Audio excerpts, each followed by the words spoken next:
welcome to another episode of Play Cool Songs. Hey, I finally got a looper pedal, the Boss RC600, which is pretty hardcore with everything that you can do with the routing and inbuilt effects and so on. So still getting used to it, but yeah, I've had a few requests for a backing track or just a loop that you can hear what we're talking about in context. So here it is, and hopefully that's leveling up my YouTube channel. So today we're going to check out Who Is He and What Is He to You by Bill Withers, which is just like a one-chord vamp. And I just wanted to use that as a way to discuss, soloing over one chord, which is pretty challenging when you dig in, and just to keep things interesting over an extended period of time for yourself and for the listener. It's actually a really good thing to practice because, when you've got chord changes happening, as we often do, usually that, 1 to 4 or 5 to 1 chord change is doing a lot of the heavy lifting for us. And we can just kind of play the same licks, over each chord, and the personality of the chord is kind of changing, the listening experience. But when we've got one chord happening, we need to really lean into, developing motif, our phrasing, and how we can, create some variety in what it is that we're doing. So let's dig into the song itself. I'm in the key of B minor, which I think is where the original is recorded, but I'd have to listen back again. That's where we did it anyway in my old funk and soul band, because that just suited the singer's voice the most. But you just move it as you need, depending on what the vocalist is doing. So really it's is just that vamp. So I'm in, a B minor, and in tab speak on the A string I'm like 5/7, and then 5/7 on the E. So that's all the song is.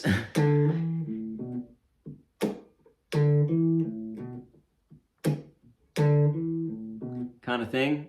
And then I used to play it as a double stop vibe.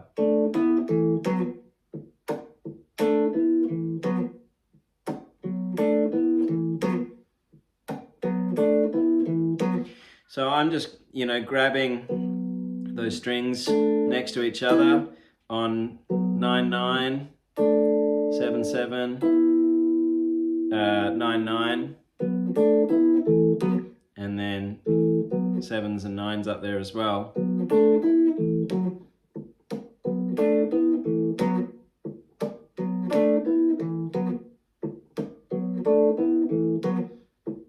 Right, so that's all I got going on there, and then in my loop I've just added a few textures.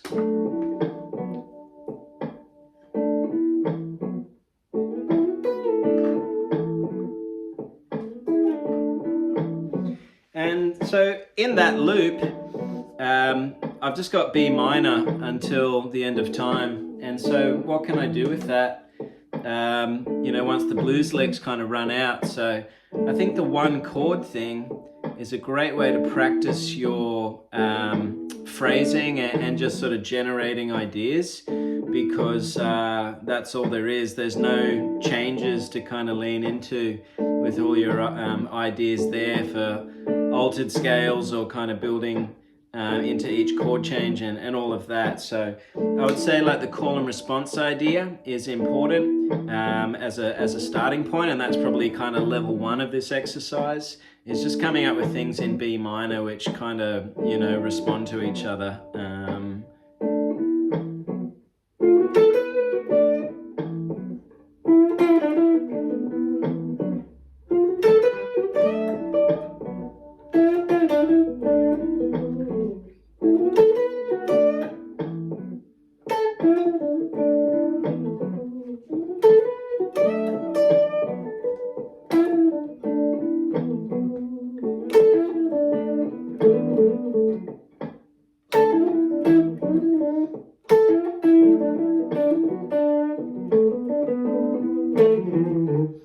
So I'm just trying to keep a through line there and have it be sort of conversational, and each phrase is building off the last one, and all kind of makes sense next to each other.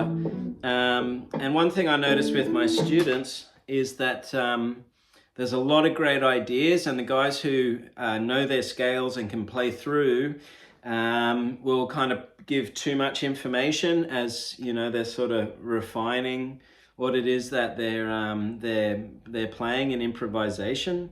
So a lot of it can just be what you don't play, or trying to think about the space that you leave in between your phrases. And again, just that call and response idea there.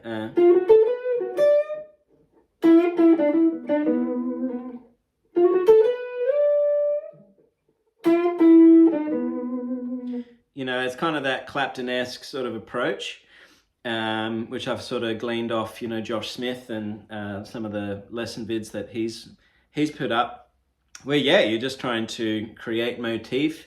And even though it's not the most flashy thing, it gives the listener that anchor point. And then you can start kind of developing and building and telling that story in your phrase that, you know, is giving you that momentum that sort of earns the flashy licks for yourself later. You know what I mean? So another couple of ideas that I would sort of lean into would be, you know, where I'm kind of sticking the start of my phrases. 1, 2, 3. And 1. And on the 2, 1 and 2.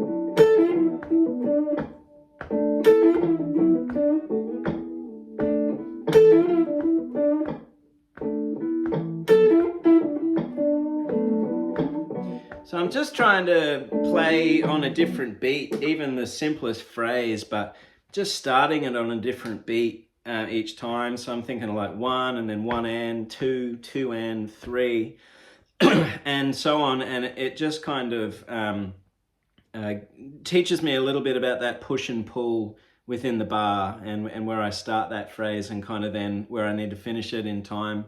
So that's sort of a good thing to practice as well. And then within that, I would just kind of play around with ideas, you know, and so I'm building on B-7, and for me, B-7 really is kind of the Dorian sound. So I'm starting in my shape 1 there, and then I'm adding this G sharp note, and also that C sharp note there as well. So that's giving me, you know, a kind of a jazzy modal flavor.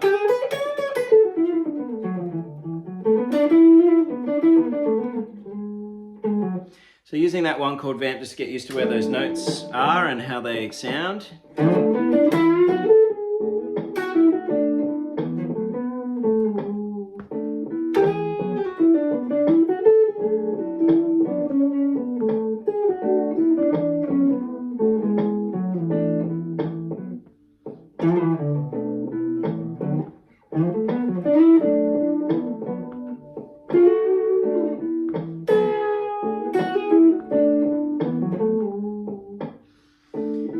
So there's that. I'd also, you know, play around with, and I'm just giving suggestions now for things you can practice, but just building little dyad sounds in there. 6. What can you get out of that? All of those things are really good value, you know, playing around with all those different intervals.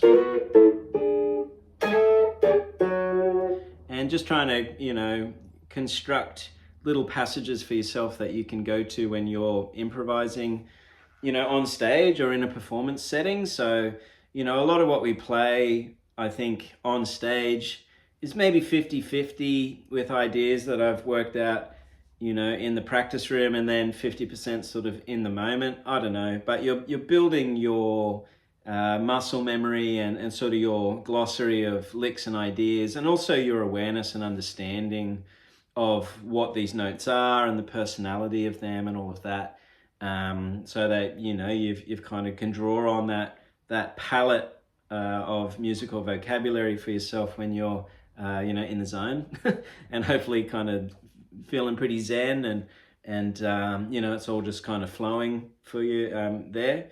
One last thing, you know, if you want to be adventurous, is just starting to get some outside sounds.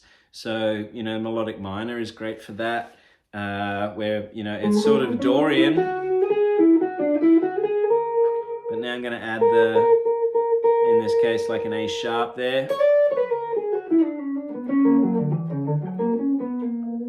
And that's kind of cool. You could superimpose like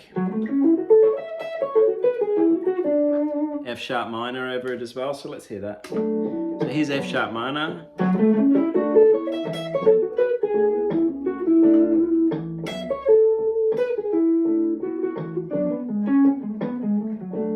So I'm kind of trying to figure out the arpeggios that are in there. F sharp minor, C sharp minor, A major, you know, E with G sharp in the bass, D with F sharp in the bass, all of that. And then some outside stuff, whether it's the melodic minor.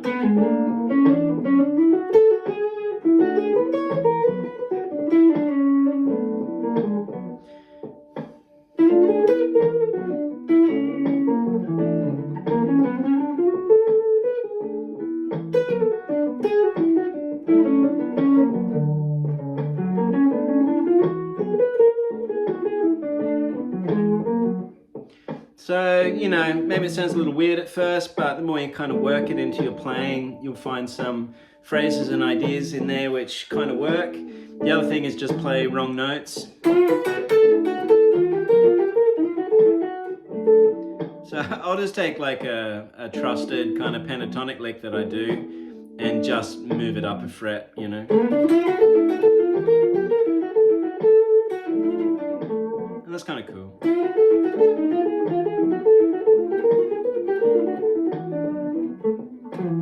As long as you like stick the landing, like people will forgive you, you know.